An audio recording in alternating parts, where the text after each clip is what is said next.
नमस्कार। हमारे चैनल पे आपका स्वागत है। अब इसमें हम लोग देखने जा रहे हैं क्लास 10th का अलजेब्रा का पोर्शन है, एक क्वाड्रेटिक इक्वेशन। तो अलजेब्रा क्या होता है? अलजेब्रा आपका फाइनल एग्जाम में 20 मार्क्स का आता है। ये जो आपका 2025 2026 और 27 का जो सेशन है ये पुराने सिलेबस पे होगा। जैसे कि 2027 और 28 में जो 10th का सिलेबस है वो चेंज हो जाएगा, तो इतना ध्यान रखिएगा। तो अभी फिलहाल के लिए आपका क्या है कि 20 प्लस 80 के एग्ज़ाम में आपको टोटल जो है वो 33 मार्क्स लाना है पास करने के लिए। तो हम लोग 33 मार्क्स पे संतुष्ट नहीं होना है। जैसे कि आप मैथ में 100 में 100 ला सकते हैं, इतना ध्यान रखिए। तो अलजेब्रा टोटल 20 मार्क्स का होता है। 20 मार्क्स में आपका क्वाड्रेटिक इक्वेशंस भी होता है, मतलब 4 टॉपिक होता है आपका। एक पॉलिनोमियल हो गया, फिर क्वाड्रेटिक इक्वेशन हो गया, लीनियर इक्वेशन हो गया और एपी हो गया। तो लीनियर इक्वेशन का लगभग हम लोग कंप्लीट कर चुके हैं। ये आपका क्वाड्रेटिक इक्वेशन हम लोग स्टार्ट करने जा रहे हैं। तो यहाँ पे ध्यान दीजिए कि सबसे पहले क्वाड्रेटिक इक्वेशन और क्वाड्रेटिक पॉलिनोमियल में सिर्फ एक अंतर होता है कि जैसे अगर हम लोग क्वाड्रेटिक पॉलिनोमियल लिखते हैं P X is equal to A X square plus B X plus C, ये लिखा जाता है जहाँ पे ए जो होता है वो 0 के बराबर नहीं होता है। चाहे अगर रूट दिया रहता है बी एक्स तो ये हो जाता है x square minus alpha plus beta into x plus alpha into beta. Format वही है, सेम चीज़ है, पर हम लोग क्या करेंगे इसमें कि क्वाड्रेटिक इक्वेशन ऐसा इक्वेशन होता है जो इस फॉर्मेट में हो, A X square plus B X plus C के फॉर्मेट में इज इक्वल टू 0 के फॉर्मेट में, जहाँ पे ए का जो वैल्यू है वो 0 के बराबर नहीं होता है। तो ये हो गया, जैसे ये इधर 0 लग जाएगा वैसे क्वाड्रेटिक इक्वेशन हो जाएगा। अब यहाँ पे क्या होता है, हमारे पास 4 फॉर्मूला होता है। इतना ध्यान रखिए कि अगर हम लोग रूट्स ले लेते हैं, वही जो पॉलिनोमियल वाला फॉर्मूला है, रूट्स ले लिए, रूट्स नहीं ये फैक्टर, अगर यहाँ पे हम लोग लिखते हैं फैक्टर, फैक्टर हो गया, फिर आपका इक्वेशन हो गया, और उसके बाद हमारा क्या हो गया, रूट्स हो गया। तो फैक्टर अगर हम लोग ले लेते हैं एक्स प्लस ए और एक्स प्लस बी, तो इक्वेशन हो जाएगा हमारे पास X square plus A plus B into x plus A B is equal to 0।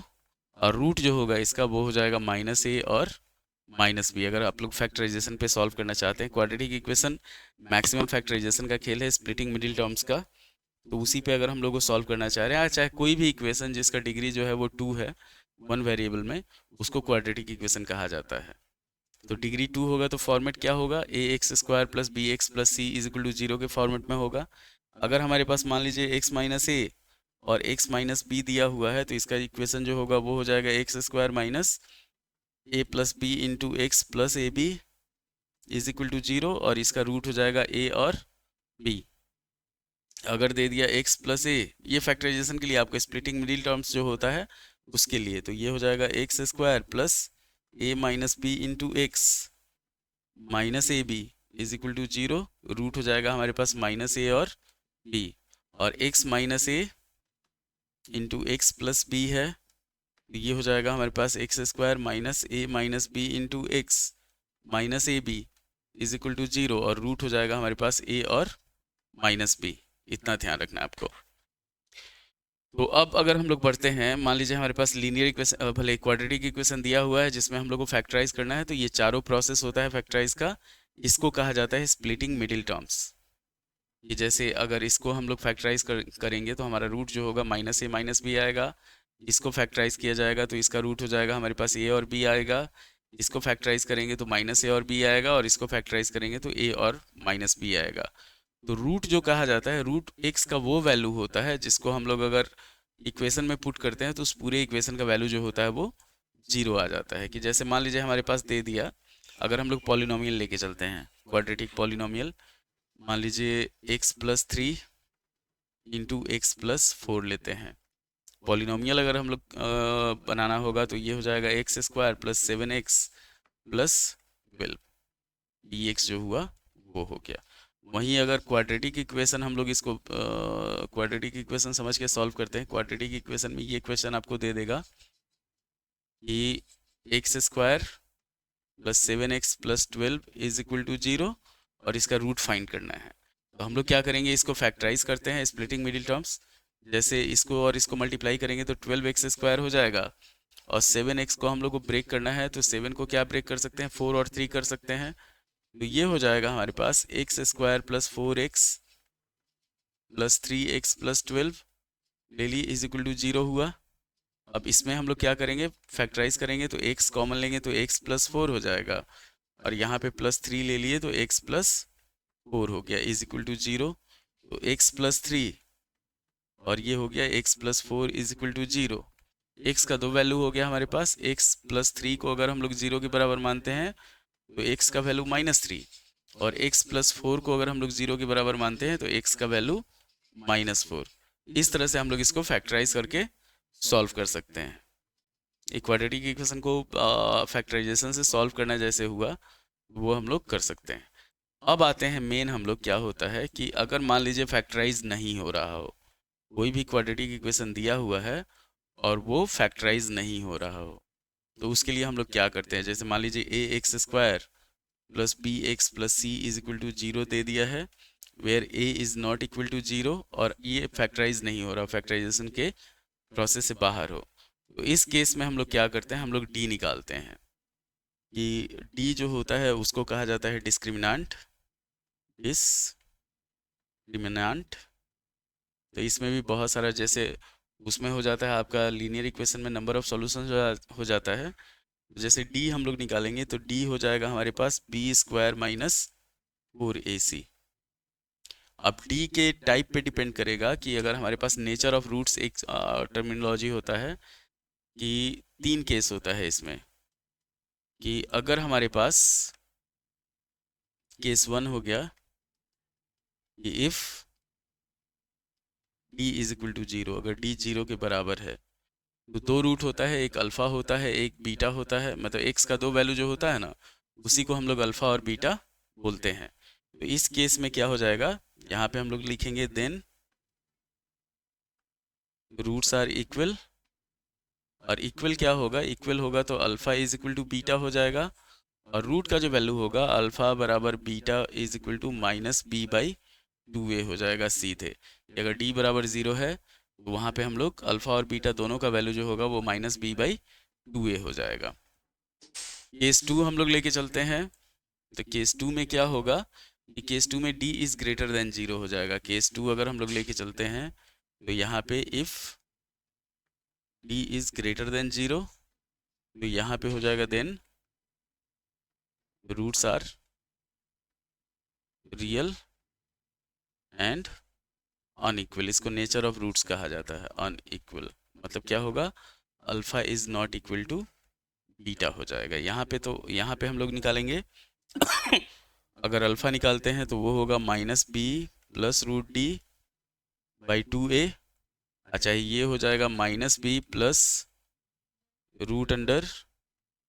√b² minus 4ac/2a। और अगर हम लोग बीटा निकालते हैं, यहाँ पे अल्फा और बीटा जो हम लोग वैल्यू निकाल रहे हैं, बीटा निकालते हैं तो वो हो जाएगा -b माइनस √d/2a। अच्छा, ये हो जाएगा -b minus √b² minus 4ac/2a। इस चीज़ को क्वाड्रेटिक फॉर्मूला कहा जाता है, इतना ध्यान रखिएगा, 2a। उसके बाद थर्ड हो गया हमारे पास केस 3। केस 3 में हम लोग लेके चलते हैं, अगर d is less than 0, case 3 जो होगा ये हो जाएगा कि if d is less than 0, less than 0 का मतलब d निगेटिव होगा, तो यहाँ पे लिख देंगे हम लोग रूट्स आर नॉट रियल।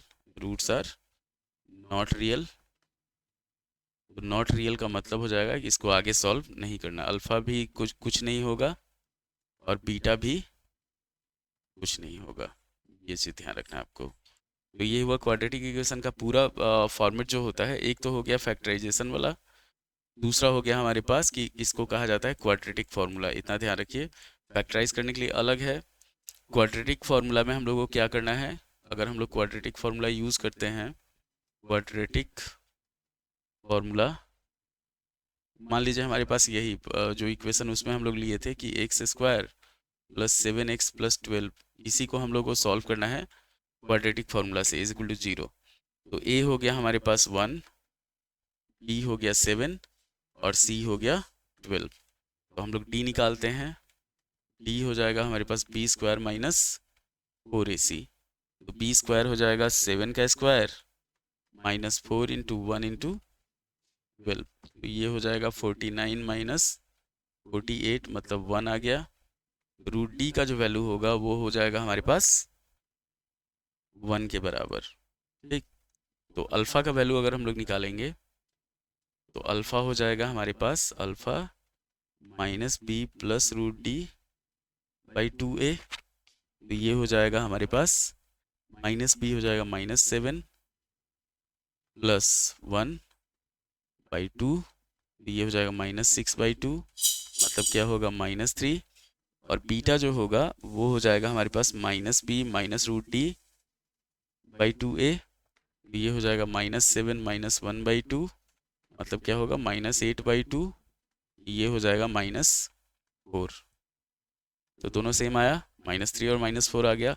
अगर इसी चीज़ को हम लोग फैक्टराइज करके देखते हैं कि जैसे x square plus 7x plus 12 है, इसको हम लोग फैक्टराइज करते हैं तो अभी जस्ट किए थे कि x square plus 4x plus 3x plus 12 is equal to 0। तो x कॉमन लेंगे तो x प्लस 4 हो जाएगा। आप प्लस 3 कॉमन ले लेंगे तो x प्लस 4 हो जाएगा इज इक्वल टू 0। तो x प्लस 3 और हो जाएगा हमारे पास x plus 4 is equal to 0। x का तो वैल्यू हो जाएगा -3 और -4। ये चीज़ है। अगर d बराबर 0 करना है तो अगर हम लोग लेके चलना है d बराबर 0 करते हैं। d बराबर 0 का मतलब होगा कि अगर हम लोग मान लीजिए किसी भी चीज़ का होल स्क्वायर करते हैं कि x प्लस 3 का मान लीजिए होल स्क्वायर बराबर 0 करते हैं, ये हो जाएगा x square plus 6x plus 9 is equal to 0। यहाँ पे a हो गया हमारे पास 1, b हो गया 6 और c हो गया 9। d जब निकालेंगे तो ये होगा b स्क्वायर माइनस 4ac मतलब क्या होगा 6 का स्क्वायर -4 इंटू 1 इंटू 9। तो ये हो जाएगा हमारे पास 36 माइनस 36 मतलब क्या होगा 0। तो इस केस में d अगर 0 आता है तो हम लोग ऑलरेडी देखे हुए हैं कि if d is equal to 0 then क्या होता है alpha is equal to beta होता है। तो अल्फ़ा और बीटा का दोनों का जो वैल्यू होगा वो हो जाएगा -b/2a मतलब क्या होगा -b हो गया हमारे पास -6/2 2 इंटू 1। ये हो जाएगा -6/2 मतलब क्या होगा -3। और अगर इसको आप फैक्टराइज करते हैं कि जैसे देखिए x प्लस 3 का होल स्क्वायर को हम लोग लिख सकते हैं x प्लस 3 के होल स्क्वायर को 0 के बराबर। तो ये हो जाएगा x plus 3 into x plus 3 बराबर 0। तो x -3 और x -3 मतलब दोनों x का जो वैल्यू होगा वो -3 हो गया। तो ये था आपका पूरा कंप्लीट क्वाड्रेटिक इक्वेशन का कॉन्सेप्ट। इसी पे ही बनेगा, इतना ध्यान रखना है। तो ये हो गया हमारे पास क्वाड्रेटिक फार्मूला। अच्छा, क्वाड्रेटिक फार्मूला एक चीज़ ध्यान रखिए, फाइनल हम लोग कर देते हैं। अगर हमारे पास दिया हुआ है ax square plus bx plus C is equal to 0 तो हम लोग को क्या निकालना है d निकालना है। d हो जाएगा b स्क्वायर माइनस 4ac। अल्फ़ा का वैल्यू होगा -b plus root D by 2a -b plus root under b square -4ac by 2a। और बीटा जो होगा ये हो जाएगा -b minus root D by 2a चाहे -b minus root under b square -4ac by 2a। इतना में आपका पूरा क्वाड्रेटिक इक्वेशन इसी फॉर्मूला पे निपट जाएगा। तो उम्मीद है कि आपको वीडियो पसंद आया होगा। लाइक करें, शेयर करें, सब्सक्राइब करें और हमारे चैनल को फॉलो करें। धन्यवाद।